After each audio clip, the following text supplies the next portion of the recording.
Salam alaikum, j'espère que vous allez bien. Aujourd'hui, on va entamer un cours qui est très important dans le module de microbiologie et qui consiste de trois virus. L'adénovirus, papillomavirus et hepadnavirus. On commence premièrement avec l'adénovirus. Pour la classification famille adénoviridia, le genre mastadénovirus et on a 51 sérotypes humains. Structure du virus de 80 à 110 nanomètres de diamètre, génome ADN double brin linéaire de 35 kilobases peptidiques, capside écosiadrique de 252 capsomères avec présence de spicules hémagglutinantes. Ce sont les spicules hémagglutinantes, ce sont des glycoprotéines antigéniques qui sont responsables à la fixation du virus à des récepteurs spécifiques. Les récepteurs en général de l'adénovirus sont des récepteurs intranucléaires. Et on a aussi virus N. Cycle de multiplication. Le cycle viral dure 30 à 36 heures et se termine par la libération d'environ 10 000 particules virales après lyse de la cellule infectée. Pour le cycle qui est intranucléaire, se divise en trois étapes: phase précoce, attachement grâce à sa fibre hémagglutinine au récepteur spécifique de la cellule, suivi de l'entrée de virus par endocétose. Phase de réplication de l'ADN viral et de production des protéines virales. Et on a la phase tardive, c'est l'assemblage et de libération de virions. Pour l'épidémiologie, on a plus de 40 sérotypes humains ont été reconnus. Ces virus ont une affinité pour le tissu lymphoïde où certains sérotypes déterminent une infection latente, particulièrement dans les amygdales. C'est de là qu'ils tirent leur nom, tissu adénoïdien. Virus stable et résistant dans l'environnement thermosensible et résistant aux solvants lipidiques et aux variations de pH. Et l'efficacité des différents moyens de décontamination des eaux traitées. Le moyen de désinfection, l'hypochlorite de sodium à 0,5% de chlore active, et on a aussi les rayonnements ionisants. On a 51 sérotypes. Pour les sérotypes 40 et 41, répartition mondiale avec épidémie et cas sporadiques tout au long de l'année. 6 à 8% des diarrhées chez l'enfant. Et les sérotypes 40 et 41. Le mode de transmission, on a deux modes, direct et indirect. Direct via les fluides corporels, les salives, les gouttelettes, etc.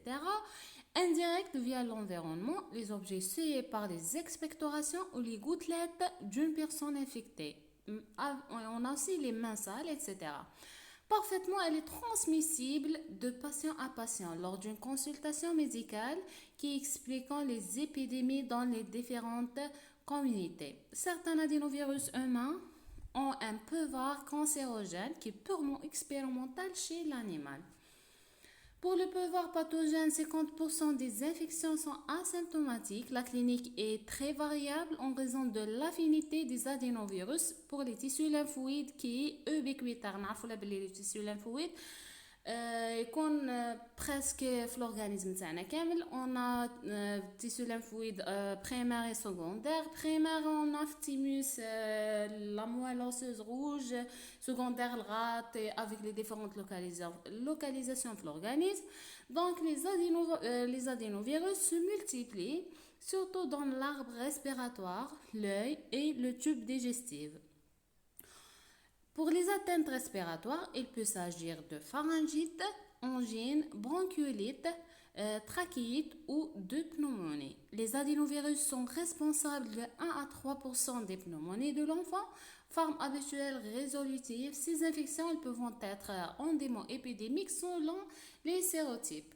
Les atteintes oculaires, ce sont des conjonctivites ou des kératoconjonctivites. Nous voyons les conjonctivites adénovirus, voilà, on a des yeux rouges avec des larmes, voilà l'aspect. Les conjonctivites à adénovirus.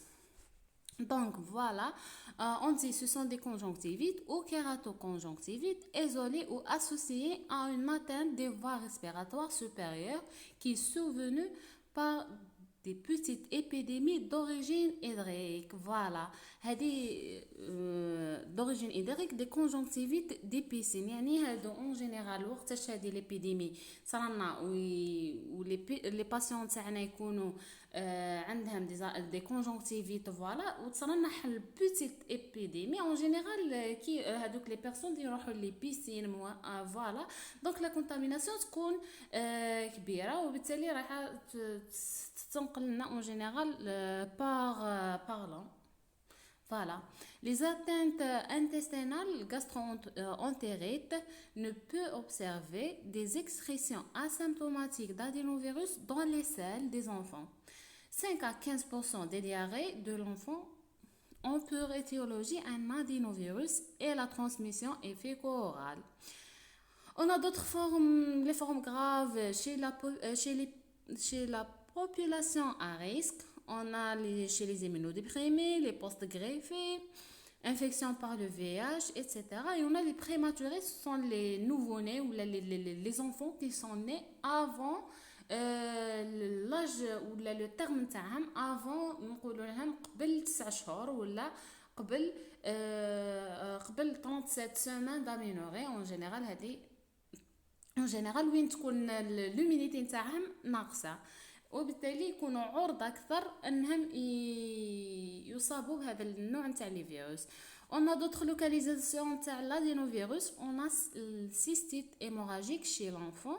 Cystite c'est l'inflammation du WC avec éruption cutanée. Voilà conjonctivite à adénovirus. Pour le diagnostic se fait au laboratoire. Le prélèvement elle est orientée selon la clinique. On a le prélèvement, si on a des diarrhées, etc., on a le prélèvement des selles. Si on a des atteintes respiratoires, soit la pharyngite, bronchiolite, etc., donc on a les sécrétions nasopharyngiques, des prélèvements des sécrétions nasopharyngiques. On a le diagnostic direct et indirect. Pour le diagnostic direct, on a le PCR quantitatif ou qualitatif. Rechercher deux génomes viraux qui est très sensible et spécifique mais reste coûteuse. Mais ils en général en routine, etc. Technique qui est réservée au laboratoire spécialisé réalisé dans les études épidémiologiques mais pas en routine. يعني كي يجي عندنا الباسيون عندنا suspicion انه عنده فوالا لي سين نتاع الانفيكسيون على الادينوفيروس ماشي نديروا له فوالا هذا البيلون سي بصح لو كان عندنا l'épidémiologie فوالا عندنا plusieurs personnes qui sont atteintes ولا suspicion بهذا الفيروس وين نديروا هذا البي سي ار كوانتيتاتيف او كاليتاتيف. pour le culture virale sur cellules ELA هادو ou HAP2 هادو les cellules ELA ce sont des lignes des cellules cancéreuses qui sont étudiées dans la biologie moléculaire كي نديروهم voilà pour le culture virale نستعملوا هادو les cellules avec un effet cytopathologique caractéristique aspect des cellules arrondies avec rétraction endontale. Elle est très importante ou l'aspect est spécifique le virus. Voilà, on a aspect des cellules arrondies avec rétraction endontale de la nappe cellulaire, l'aspect endontal. Voilà, elle est très importante. On a d'autres méthodes, les méthodes de référence. On a détection d'antigènes avec les antigènes communs de groupe, test immuno-enzymatique ou le test ELISA rapide, sensible et peu coûteux. On a aussi l'immunofluorescence, sécrétion nasale ou conjonctivale avec l'agglutination des particules de latex par les selles. On a le diagnostic pour le diagnostic direct. Donc pour le diagnostic direct, on fait le prélèvement PCR quantitatif et qualitativement. On a le culture virale et on a d'autres méthodes de référence, l'immunofluorescence, ELISA, l'agglutination des particules de latex, etc. Donc, on passe maintenant au diagnostic indirect pour la sérologie virale. Prélèvement, on a prélèvement sérum sur sérum ou plasma sur tube sec. Des sérologies qui peuvent être pratiquées mais sont peu réalisées en routine. Nécessitent de tester un second prélèvement à 15 jours d'intervalle. Voilà, on dirait le premier jour et le 15e jour.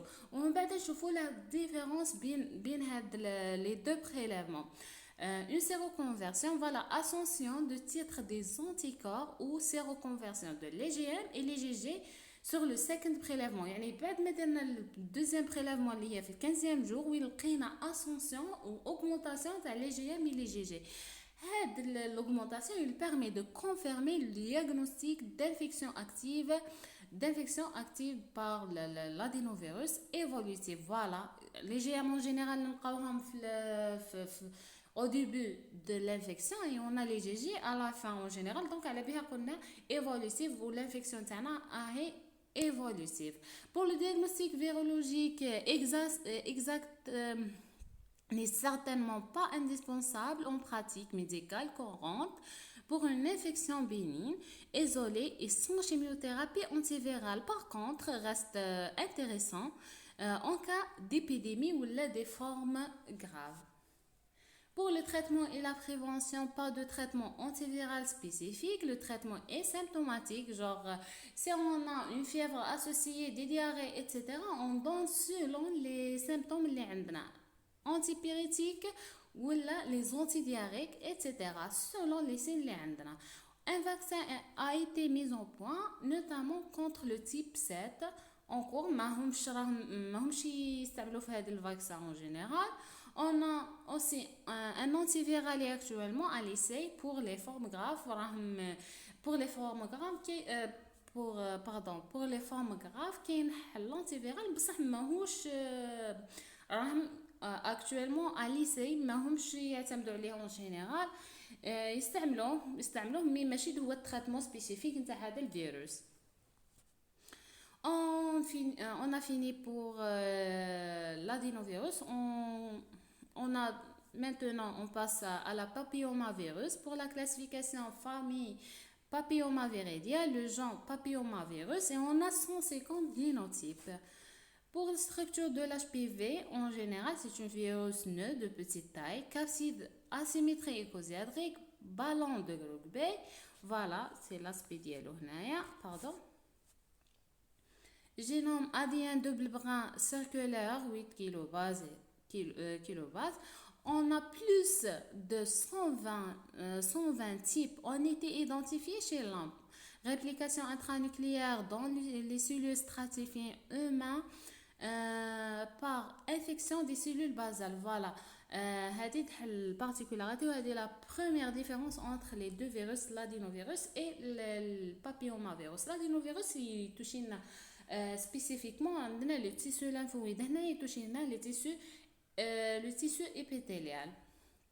Voilà pour la papillomavirus, très largement répandu dans la nature et infecte de nombreux vertébrés, ayant une spécificité d'hôte très étroite. Pour la multiplication du virus, ne se multipliez pas in vitro, pas de système de culture, voilà. Ce sont des virus épithéliotropes, voilà, ce sont des infections, les cellules infectent les cellules épithéliales. À la suite d'une brèche de revêtement cutané, le virus est inoculé aux cellules basales de l'épithélium qui, en se multipliant, montent vers la surface, tout en se différenciant. Le cycle tardif de la réplication virale de l'HPV se déclare par la synthèse de protéines de la capside. Au niveau des cellules mortes, différenciées et kératinisées, le virus seront libérés par les kératocytes morts.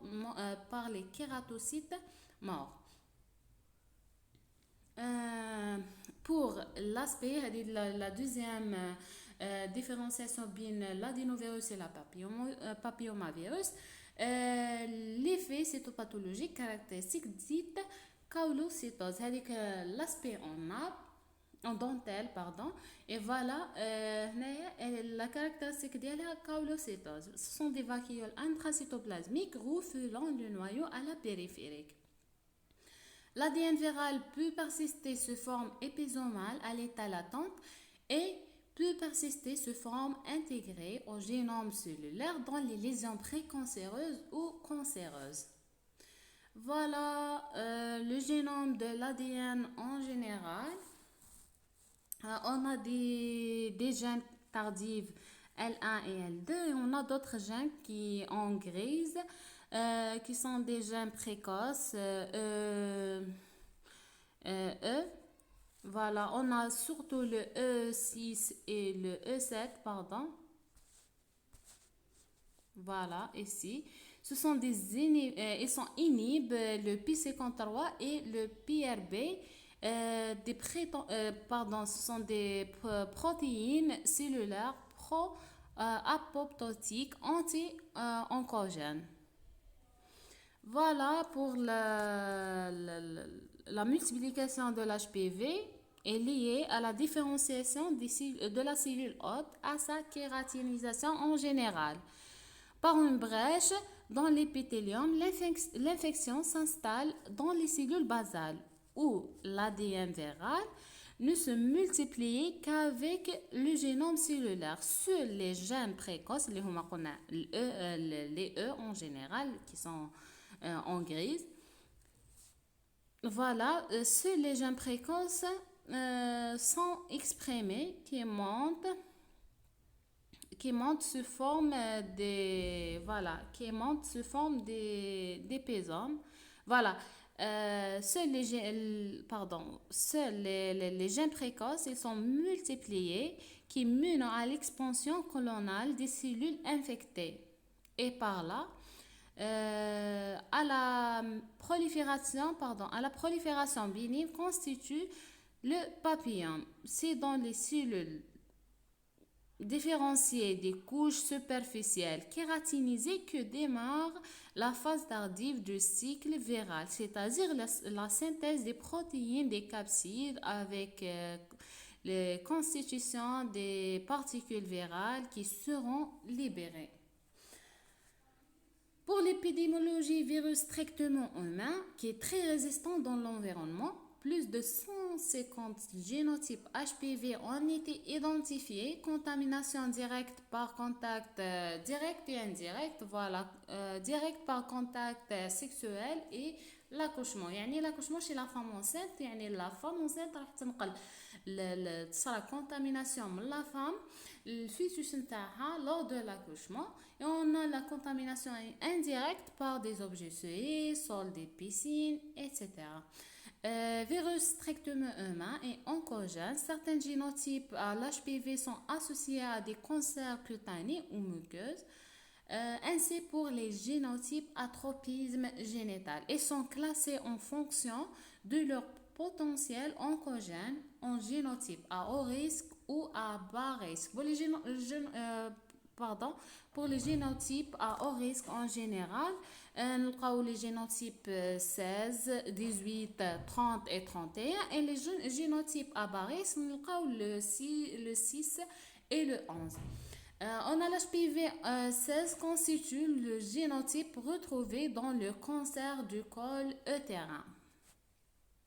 Pour le pouvoir pathogène, on a des lésions cutanées et des lésions de tractus génital. Pour les lésions cutanées ou muqueuses d'aspect et de localisation variée, généralement spécifiques de certains génotypes véreux cutanés, on voit les véreux cutanés avec les différentes localisations. Voilà des véreux palmaires, des véreux vulgaires digitales, même inguinales. Voilà, véreux cutanés, les lésions les plus communes et localisation variée, palmaire, plantaire, plein, vulgaire, etc. Épidermodysplasie vériciforme. On a aussi des lésions de tractus génital, sont plurifocales et asymptomatiques, pouvant atteindre la peau ou les muqueuses, vulve, pénis, col utérin, anus. vagin, etc. Certains HPV sont associés à des lésions dysplasiques et qui, dans certains cas, peuvent évoluer vers l'apparition d'une tumeur maligne selon les génotypes. Les génotypes, en général, les génotypes qui ont un haut risque de développer des tumeurs malignes, le 16, le 18, le 30 et le 31. Dans le cancer du col, le génome viral est présent dans 100% intégré au génome cellulaire. Les lésions dysplasiques précancéreuses du col de l'utérus sont dues à l'HPV. Voilà, l'HPV 16, 18, 31 et on a aussi 30, on a d'autres, mais les plus fréquentes. On a des condylome laryngés prédominants chez l'enfant et qui sert par l'HPV 6, condylome anogénitaux est responsable des infections sexuellement transmissibles. La plus fréquente, c'est l'HPV 11. On a l'HPV et le VIH ou l'HIV. La prévalence de l'HPV à haut risque est élevée chez les patients infectés par l'HIV parce que l'immunité les patients qui ont atteint par l'HIV donc ils connaissent n'importe quel virus ou la bactérie ou parasite, même l'essentiel l'immunité donc la prévalence de l'HPV à haut risque est élevée chez les patients infectés par l'HIV. Voilà les aspects. Pour le diagnostic biologique, le diagnostic est avant tout clinique, cytologique par les photocytes cervicales, cytologie recherchée de caulocytes, les cellules spécifiques. Le papillomavirus offre des cervico-vaginales. Il n'existe pas de système de culture pour mais qu'un système de culture ou des sérologies efficaces pour la papillomavirus. Diagnostic direct recherché du génome viral par biologie moléculaire, le PCR, test d'hybridation, typage de haut risque oncogène par test d'hybridation, séquençage PCR en temps réel. Quantification de génome viral, ADN, HPV, et on a recherche aussi des protéines urinaires spécifiques de l'HPV par test de Bandlette. Pour le traitement et la prévention, pas de traitement antiviral spécifique aussi, le traitement physique des lésions par conisation. Petite chirurgie, en général, laser et on a la cariothérapie, la radiothérapie, traitement par des topiques, acide salicylique. Et on a pour la prévention des vaccins à agents inactivés. Chez les jeunes filles, en général, les filles, les garçons, pour la prévention primaire, en général, le vaccin, mais flagellés, en général, mais هم شي يعتمدوا عليه هذه الفاكسين. Voilà, le vaccin يديروها chez les filles, même le garçon, entre 11 et 13 ans, en général, mais ما همش يعتمدوا عليها.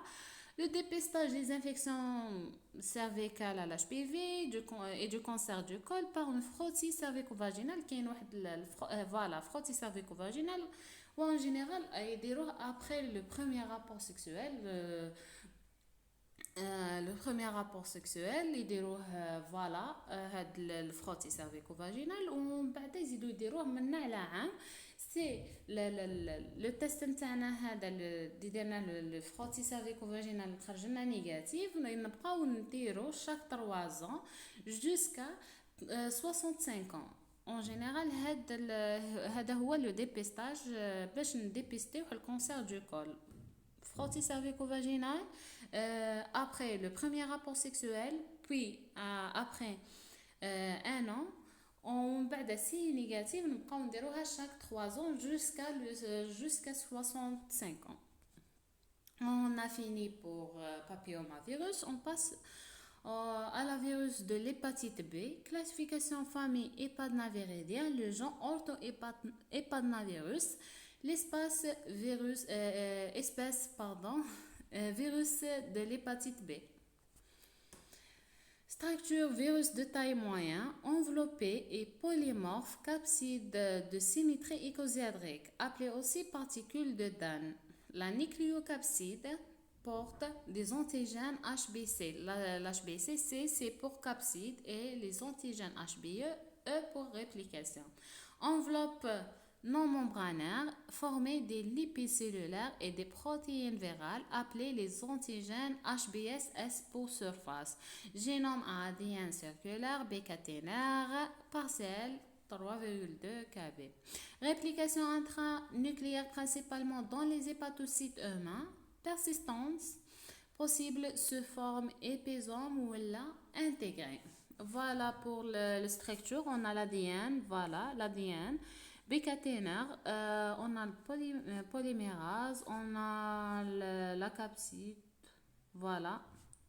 Et on a les antigènes HBS avec les différentes sous-types.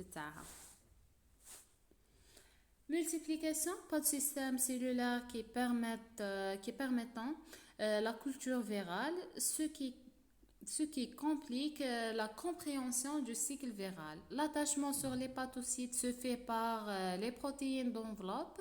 Dans le noyau, l'ADN se circularise en ADN bicaténaire par la polymérase virale et sera transcrit en RNN et en ARN génomique. Voilà.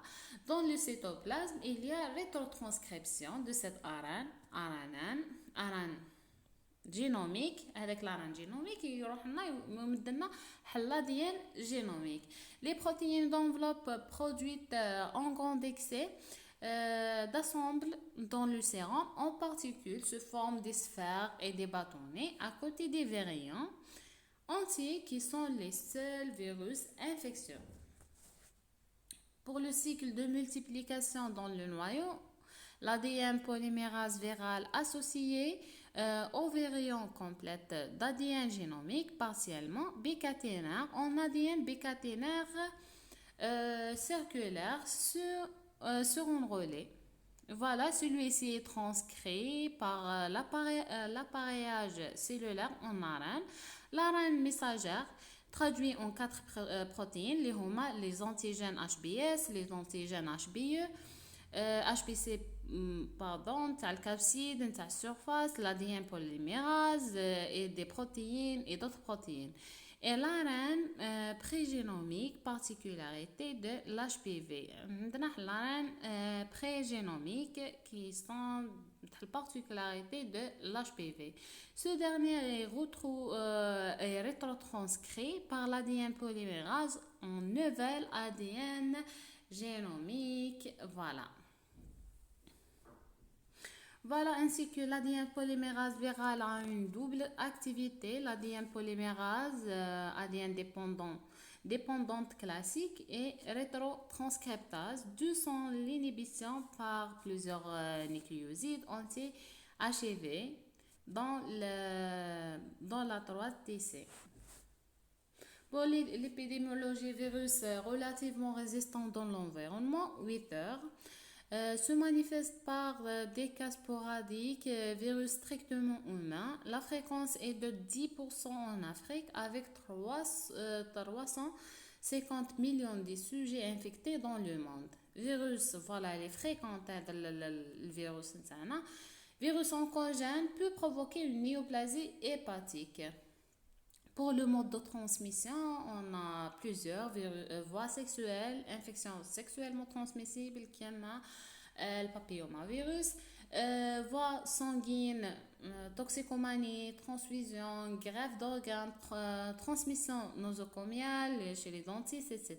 La contamination mère-enfant, 90% des hépatites chroniques ils sont dus à des contaminations mère-enfant. Voie salivaire, contamination intrafamiliale aussi. Pour le pouvoir pathogène, l'incubation, la phase d'incubation, 1 à 3 mois. La symptomatologie est due à la réponse antivirale qui va éliminer les hépatocytes infectés. Voilà, on a la phase d'incubation de 1 à 3 mois. Puis, وين يبداو يظهروا لنا les symptômes تاعنا qui sont dus à une réponse antivirale qui va éliminer les hépatocytes infectés. Les formes asymptomatiques sont fréquentes, de 70 à 80%. Les hépatites virales aiguës, on a les symptômes تاعها. On a ectare cutanéo-muqueux, décoloration des selles, une coloration foncée des urines, asthénie avec anorexie et évolution vers la guérison spontanée sans séquelles, avec une asthénie résiduelle et immunité protectrice post-infectieuse par la présence des anticorps anti-HBs. On a d'autres types d'hépatite. On a l'hépatite fulminante, elle est très grave, rare, il y a de 1 à 2%. On a de l'association d'insuffisance hépatocellulaire rapide avec un taux de prothrombine inférieur à 45%. En général, le taux de prothrombine est بين 80 et 100%. On a des signes neurologiques. Hépatite, pour l'hépatite fulminante, on a l'hépatite chronique, il survient à 5% chez l'adulte, mais à 90% chez le nouveau-né, par la contamination mère-enfant. Elle est définie par la persistance des antigènes HBS plus de 6 mois. يعني قلنا l'hépatite chronique وقتاش نقولوا لها chronique lorsque la persistance de l'antigène HBS plus de 6 mois. Aiguë en général 7 jours en général ou une semaine. Chronique, voilà, il se bigue entre les deux. Le risque est l'évolution vers la cirrhose en 20 à 30% et l'hépatocarcinome de 3 à 5% sur cirrhose. Voilà le risque d'évolution. L'évolution soit vers cirrhose de 20 à 30%, mais on a le pourcentage où il y aura sur cirrhose lui-même, il me donne l'hépatocarcinome de 3 à 5% en général. Voilà l'histoire naturelle. Infection, qu'on a 90% sont dues à la contamination mère-enfant. Infection aiguë, voilà, infection aiguë تمدنا عمر الوقت كنا l'infection chronique lorsque les antigènes HBS يبقاو, ils sont persistent plus de 6 mois, تكون عندنا l'infection chronique. L'infection chronique aussi va évoluer soit vers cirrhose dans 30%, pardon. Et on a l'évolution aussi vers un carcinome hépatocellulaire. Voilà. Et le cirrhose, soit l'évolution vers un carcinome hépatocellulaire, soit une décompensation hépatocellulaire. Il faut faire à une urgence, à une extrême urgence, une transplantation hépatique. Sinon, on a le résultat, c'est là d'ici à la fin. Pour l'hépatite B chez l'adulte, forme aiguë asymptomatique 90 à 95% évolue vers la guérison et 5 à 10% évolue vers les formes chroniques. Pour le diagnostic au laboratoire, diagnostic direct et indirect. Pour le diagnostic direct, mise en évidence du virus ou des ses constituants. La détection des protéines virales ELISA par le test ELISA, les antigènes HBS, ce sont des marqueurs de l'infection de l'HBV. Voilà qui نلقاوهم هما. Voilà نقولوا الباسيون تاعنا راهو infecté par هذا الفيروس اللي هو الفيروس d'hépatite B. C'est la présence de l'HPV dans l'organisme. On a l'antigène HBE, marqueur de réplication du virus sauvage, et on a les antigènes HBC en général. Ce sont des antigènes de corps n'est jamais recherchés dans les sérums. Dans le sérum, ils sont intra-hépatocytaires. Voilà la détection. Pour les détection des protéines virales, on a la détection du génome viral. ADN par technique de biologie moléculaire, marqueur de réplication des virus, mesure de la charge virale, et on a aussi la quantification de l'ADN HPV, VHB. le test PCR, TMA, hybridation, séquençage, etc. Pour le diagnostic indirect, c'est la sérologie et l'ESA. La détection des anticorps anti-HPC et IgM. IgM en général, l'infection au début ou l'infection aiguë ou l'infection chronique à titre faible. Les anticorps anti-HBC totaux, les IgG, ce sont des marqueurs les plus fidèles. Cicatrices sérologiques, voilà, cicatrices sérologiques. Pour les anticorps anti-HBE, première virus immunologique du virus sauvage, anticorps anti-HBS, c'est une marqueur de résolution, c'est la guérison qui est le marqueur de résolution ou la guérison et de protection. La vaccination à 10 000 unités par 1000.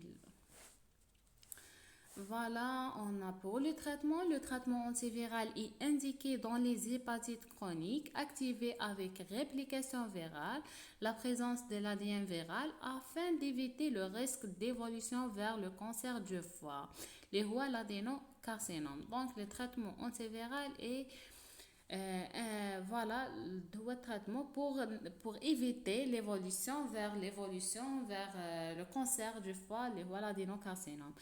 Les traitements ont pour but d'arrêter la réplication virale. Exemple des molécules, on a l'inhibiteur nucléotidique, les adéfovir, les inhibiteurs nucléosidiques, les C3TC, les lamivudine, qui agissent sur l'enzyme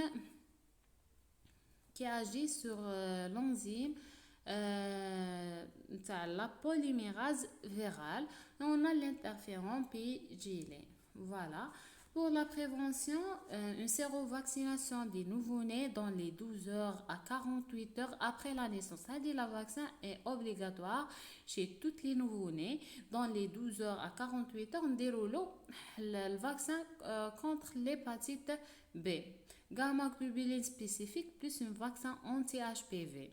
En Algérie, fait partie du programme de vaccination depuis 2003 ولحد الآن مازالهم يمشيو بها. لازم chaque nouveau-né لازم يديروا له الفاكسين anti HPV. Et on a aussi ماشي نديروها غير les bébés en général. نديروها تاني هذه الفاكسين chez les personnes à risque comme les personnels médicaux, les pompiers, les policiers, si le conjoint est positif ou la vacciner toutes les personnes aussi négatives qui vivent sur le même toit. Voilà, on a terminé le cours. Inch'Allah, bon courage. Merci pour votre attention et bon courage.